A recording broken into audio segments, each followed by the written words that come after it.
Question number 21 TS Grewal का, change in PSR का, very very important question, अच्छा question है, ध्यान से देखना। क्वेश्चन को अप्रोच कैसे करना चाहिए, जब भी बड़ा क्वेश्चन आए आराम से ध्यान से। Karim, Rahman, Naval are partner sharing profits in the ratio 5:3:2।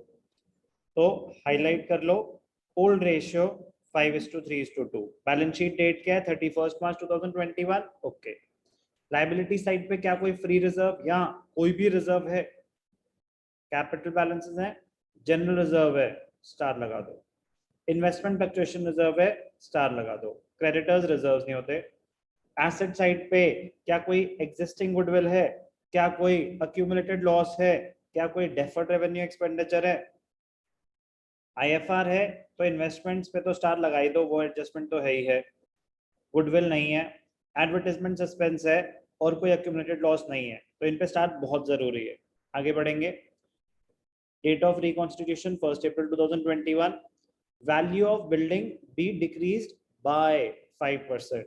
तो बिल्डिंग की एडजस्टमेंट है, गिरने वाली है वैल्यू बिल्डिंग की, डेबिट करेंगे रीवैल्यूएशन को। Value of machinery increased by 5%, machinery बढ़ेगी value, revaluation credit. Provision for doubtful debts to be created at 5% on debtors. Provision for doubtful debts तो डेटर्स पे क्रिएट करेंगे, डेटर्स की वैल्यू गिर जाएगी, ध्यान से देखना, डेटर्स की वैल्यू गिर जाएगी। अब मोटरसाइकिल वैल्यूड एट 20,000, इंपॉर्टेंट है, ध्यान से देखेंगे। अभी तक कोई भी doubt? No, sir. Motorcycle valued at 20,000 was unrecorded and is now to be recorded in the books. एक अनरिकॉर्डेड एसेट था, अब बुक्स में रिकॉर्ड करने के लिए बोल रहे हैं, ध्यान से सुनना। अनरिकॉर्डेड मतलब बुक्स में एग्जिस्ट ही नहीं करता था, इसका मतलब बुक वैल्यू जीरो थी। जो चीज बुक में अपेयर ही नहीं करती उसकी बुक वैल्यू जीरो थी, जीरो थी। Now it is to be recorded, जिस वैल्यू पे भी रिकॉर्ड कर रहे हो आपका एसेट उतने से बढ़ रहा है, यस और no? Yes, sir. Increase in assets revaluation में क्रेडिट कर देंगे। अनरिकॉर्डेड एसेट्स मतलब बुक्स में एग्जिस्ट नहीं करते थे, अब आप दिखा रहे हो इंक्रीज इन एसेट्स। ऐसी अगर होता अनरिकॉर्डेड लायबिलिटी, बुक्स में एग्जिस्ट नहीं करती, बुक वैल्यू जीरो, अब लायबिलिटी दिखा रहे हो increase in liability, revaluation account debited to the relevant liability. Fifth, out of creditors 10,000 is not payable, creditors कम हो रहे हैं आपके, प्रॉफिट है, रिवैल्यूएशन क्रेडिट। ओके, गुडविल बड़ी इंटरेस्टिंग है, इसमें ध्यान से देखना बेटा, थोड़ा सा भी इधर उधर हो गए गलत कर बैठोगे। Goodwill is to be valued at 2 years purchase of the last 3 years profits। हमने जितने भी क्वेश्चन अभी तक ऐसे करे हैं उसमें आता था average of the 3 years, word average होता था। Yes, sir. यहाँ पे क्या कोई ऐसा वर्ड यूज हो रहा है, average of the last 3 years? No, sir. No, goodwill is to be valued at 2 years purchase of the last 3 years profits। Average नहीं बोला, तो 3 साल के प्रॉफिट्स का 2 years purchase, that is goodwill. Profits being given 2021 50,000 का loss हो गया corona की वजह से, 2020 में प्रॉफिट हुआ था 2,50,000 का, 2019 में भी प्रॉफिट हुआ था, ठीक है। ये भी बहुत इंपॉर्टेंट एडजस्टमेंट है। Naval was to carry out the work for reconstituting the firm at a remuneration of 5,000 including expenses. ध्यान से देखना बेटा, वीर आप पार्टनर हो, नेवल आप हो, ओके? Yes, sir. आपको, मैं फर्म हूं, मैं आपको 5,000 रुपीज दे रहा हूं कि यार सारा रिकॉन्स्टिट्यूशन का जो भी वर्क है ना, पेपर वर्क, वैल्यूअर को अपॉइंट करना, कुछ भी जो है वो सब आप करना। 5,000 दे रहा हूं इंक्लूडिंग एक्सपेंसेस, जो भी खर्चा होगा अब आपको बेयर करना है। इंक्लूडिंग एक्सपेंसेस का मतलब यही हुआ, Yes, sir. 5,000 दिए इंक्लूडिंग एक्सपेंसेस, सारा खर्चा आपका, जो बच गए पैसे वो भी आपके, तो फर्म का खर्चा सिर्फ 5,000 है। Yes, sir. उसके बाद एक्चुअली एक्सपेंसेस कितने, एक्सपेंसेस बेयर कौन करेगा? सर पार्टनर करें। गुड, पार्टनर को अपॉइंट कर लिया था, उसको 5,000 रुपीज दे दिए।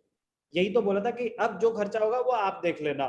तो अब expenses were to be borne by the partner, firm का उससे कोई लेना देना नहीं है।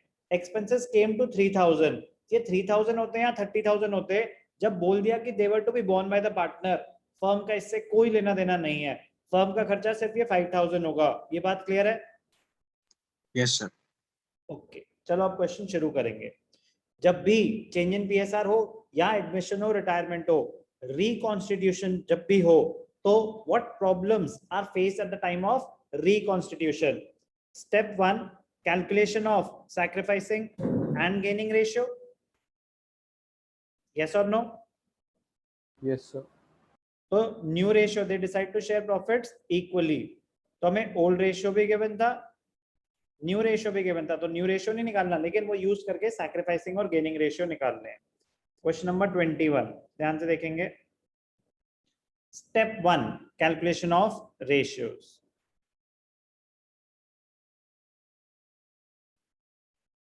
Working note number 1, calculation of sacrificing ratio, gaining ratio. Okay, partners कौन है? Karim, Rahman, Naval, 5:3:2।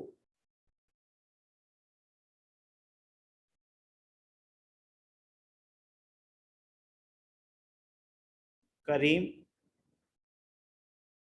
Rahman, naval.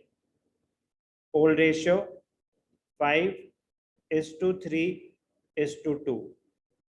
New ratio 1:1:1 equal है। Sacrificing ratio, old ratio minus new ratio. Karim का सैक्रिफाइसिंग रेशियो, ओल्ड रेशियो क्या था? 5/10 minus 1/3, 30, 5 3 15 minus 10, 5/30। Rahman, old ratio 3/10 minus 1/3, 30, 3 3 9 minus 10, minus 1/30। Naval, old ratio 2/10 minus 1/3, 30, 3 2 6 minus 10, minus 4/30। तो sacrificing ratio अगर negative आ रहा है तो मतलब पार्टनर गेन कर रहा है। तो सबसे पहले तो ये वेरीफाई करना चाहिए कि आपका टोटल सैक्रिफाइस और टोटल गेन बराबर है, तो सही है, वरना आपने कोई गलती कर दी है। तो total sacrifice 5/30, total gain 5/30 equal है। Yes sir. Okay, step 1 done. Step 2 होता है वर्किंग नोट में ट्रीटमेंट ऑफ गुडविल। ध्यान से देखना, इंटरेस्टिंग है। लैंग्वेज अगर ध्यान से नहीं पढ़ेंगे, आंख बंद करके क्वेश्चन करेंगे, इसीलिए हमें नंबर उतने नहीं मिलते जितने हम सोचते हैं। Goodwill is to be valued at 2 years purchase of the last 3 years profits। 2 years purchase of the last 3 years profit। Last 3 years के प्रॉफिट क्या थे? -50, 250, 250।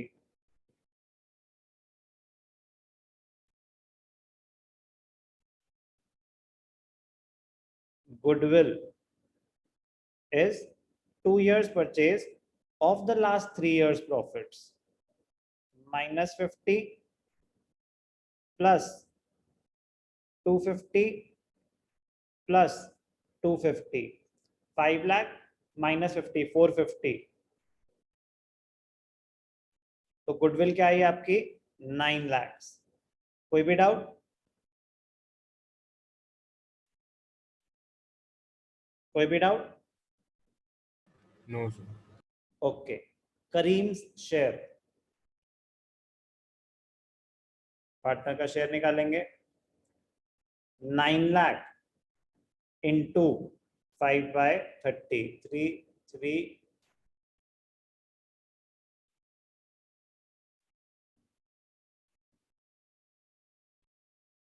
150। रहमान शेयर 9 लाख इंटू 1/30, ठीक है, 1/30 था इसका गेन, और नेवल्स शेयर 9 लाख इंटू 4/30, तो 4 3 जा 1,20,000। रहमान गेन कर रहा है, नेवल गेन कर रहा है, और ये सैक्रिफाइस कर रहा है।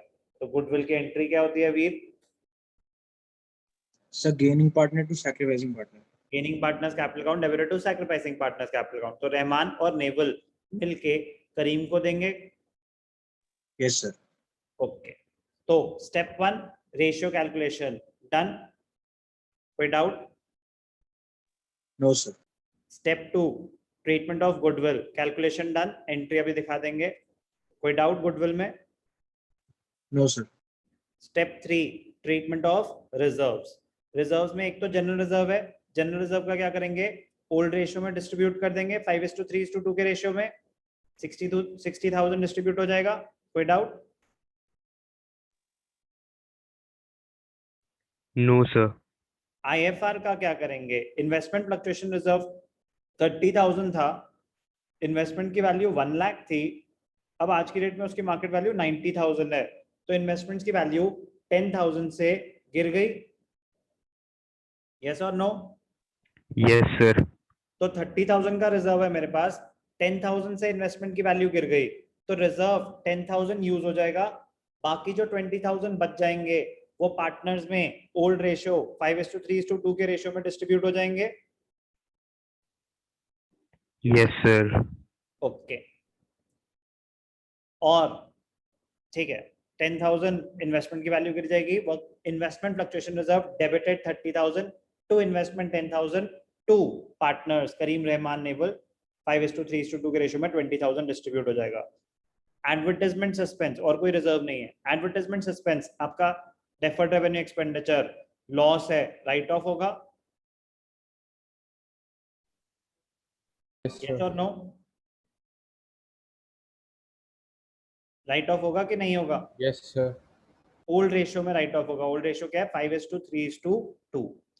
अब ध्यान से देखना बेटा, पूरे क्वेश्चन में क्या कहीं रिजर्व, आईएफआर या एडवर्टाइजमेंट सस्पेंस के बारे में कुछ भी बोला गया? पूरे क्वेश्चन में नहीं बोला गया, इसीलिए इनको हाईलाइट करना, स्टार लगाना जरूरी है। इनकी इम्प्लाइड एडजस्टमेंट होती है, क्या बोलते हैं उसको? Implied adjustment. इम्प्लाइड एडजस्टमेंट का मतलब होता है हिडन एडजस्टमेंट है, इम्प्लाइड है कि ये करनी ही करनी है। उन्होंने अगर बोलते they decide not to alter the reserves तो डिफरेंट वे में होती, बट अगर उन्होंने कुछ नहीं बोला तो इनकी इम्प्लाइड एडजस्टमेंट होती है, डिस्ट्रीब्यूट कर दो, लॉसेस राइट ऑफ कर दो, कोई डाउट? No, sir. रीवैल्यूएशन में अगर जर्नल एंट्रीज पास कर रहे हैं तो 3 स्टेप्स में जर्नल एंट्री पास होगी। पहले डेबिट आइटम्स आएंगे, revaluation account debited to building, revaluation account debited to provision for doubtful debts, और फिर पहले डेबिट आइटम्स फिर क्रेडिट आइटम्स। क्रेडिट आइटम्स में मशीनरी की वैल्यू बढ़ रही है तो machinery account debited to revaluation, creditors की वैल्यू कम हो रही है तो creditors account debited to revaluation. आपके अनरिकॉर्डेड एसेट्स आए, मोटरसाइकिल आई, motorcycle account debited to revaluation. तो सारे एसेट्स जो भी डेबिट हो रहे हैं और लायबिलिटी जो डेबिट हो रही है टू रीवैल्यूएशन। पहले डेबिट आइटम्स फिर क्रेडिट आइटम्स, फिर प्रॉफिट है तो पार्टनर्स को क्रेडिट कर देंगे, लॉस है तो पार्टनर्स को डेबिट कर देंगे। इस क्वेश्चन में रीवैल्यूएशन अकाउंट मांगा है तो रीवैल्यूएशन अकाउंट में डेबिट आइटम्स डेबिट साइड पे, क्रेडिट आइटम्स क्रेडिट साइड पे। सबकी ट्रीटमेंट मैंने आपको बताई, अब इसका सॉल्यूशन देखते हैं, ध्यान से देखना। Ratio calculation done, treatment of goodwill done. तो सबसे पहले क्या होगा? Goodwill distribution gaining to sacrificing. Rahman's capital account debited 30, Naval's capital account debited 120 to Karim, Karim sacrificing partner था उसको मिल गई। फिर जनरल रिजर्व ओल्ड रेशियो में डिस्ट्रीब्यूट कर दिया 5:3:2। इन्वेस्टमेंट फ्लक्चुएशन रिजर्व 10,000 यूज करा इन्वेस्टमेंट की वैल्यू को कम करने में, बाकी 20,000 ओल्ड रेशियो में डिस्ट्रीब्यूट कर दिया। एडवर्टाइजमेंट सस्पेंस आपके डेफर्ड रेवेन्यू एक्सपेंडिचर थे, ओल्ड रेशियो में राइट ऑफ कर दिए 5:3:2। रिवैल्यूएशन का आपको बताया था अकाउंट कैसे बनेगा, डेबिट जो भी इंक्रीज इन एसेट्स और डिक्रीज इन लायबिलिटीज थी वो रिवैल्यूएशन के क्रेडिट साइड पे आएंगी। नॉमिनल अकाउंट होता है, एक बार दोबारा याद दिलाता हूं, नॉमिनल अकाउंट होता है रिवैल्यूएशन अकाउंट। नॉमिनल अकाउंट का रूल क्या होता है, डेबिट साइड पे क्या आते थे आपके एक्सपेंसेस एंड लॉसेस, ये सब लिखने की जरूरत नहीं, एक्सपेंसेस लॉसेस डेबिट लिखना चाहिए। क्रेडिट साइड पे क्या आता है, incomes and gains, incomes and gains. तो क्या आएगी क्रेडिट साइड पे, इंक्रीज इन एसेट्स और decrease in liabilities. Debit side पे क्या आएंगे, इंक्रीज इन लायबिलिटीज और डिक्रीज इन एसेट्स। तो वो कौन सी चीज कहां पे आनी थी वो सारी आपको बता दी थी। रिवैल्यूएशन के आइटम्स डेबिट क्रेडिट वो तो इजी थे, समझ आ गए थे आपको कौन सा डेबिट हो रहा है कौन सा क्रेडिट हो रहा है, यस और नो। एक एक करके जल्दी से बता देता हूं। वैल्यू ऑफ बिल्डिंग भी डिक्रीज बाय 5%, 3,50,000 थी, वैल्यू डिक्रीज बाय 5%, 17,500 तो एंट्री हुई revaluation account debited to building 17,500, decrease in the value of building. Value of machinery भी increase by 5%, machinery 240 increase by 5%, 12,000। तो रिवैल्यूएशन में credit side by machinery 12,000। Next, provision to be created at 5%, debtors थे 50,000, 5% provision 2,500, increase in liability, debit, revaluation account debited to provision for doubtful debts। Motorcycle unrecorded asset exist नहीं करता था, अब books में दिखा रहे हैं increase in asset, revaluation credit side, credit side पे क्या आ जाएगा, बाय मोटरसाइकिल 20,000, पहले जीरो था अब जितने की भी वैल्यू है उतने पे दिखाएंगे। गुडविल का कोई लेना देना नहीं है। रिवैल्यूएशन में Naval was to carry out reconstitution work for a remuneration of 5,000, तो फर्म का खर्चा कितना हुआ, फर्म का एक्सपेंस है 5,000 का, तो लायबिलिटी टुवर्ड्स नेवल बढ़ रही है, तो revaluation account debited to Naval, ये टू नेवल 5,000। एक और आइटम था स्किप हो गया गलती से, out of creditors 10,000 is not payable, आपके क्रेडिटर्स कम हो रहे हैं, प्रॉफिट है आपके लिए, रिवैल्यूएशन में credit side by creditors. Credits 42,000 थे और डेबिट आइटम्स आपके थे 25,000, credits are more than the debits by 17,000, 17,000 का प्रॉफिट हुआ, ओल्ड रेशियो में डिस्ट्रीब्यूट हो जाएगा। ये आप रिवैल्यूएशन की जर्नल एंट्रीज दिखा रहे होते, तो पहले रिवैल्यूएशन के डेबिट आइटम्स आते, फिर क्रेडिट आइटम्स आते, credit was more than the debit, तो आपका प्रॉफिट होता ओल्ड रेशियो में डिस्ट्रीब्यूट हो जाता। बहुत ही ज्यादा इंपॉर्टेंट क्वेश्चन है, question number 21, change in PSR TS Grewal, very very very very important question. मुश्किल नहीं है बट आपको सारे स्टेप्स ढंग से पता होने चाहिए, सारे रूल्स ढंग से पता होना चाहिए, तो ही आप ऐसे क्वेश्चंस कर सकते हैं।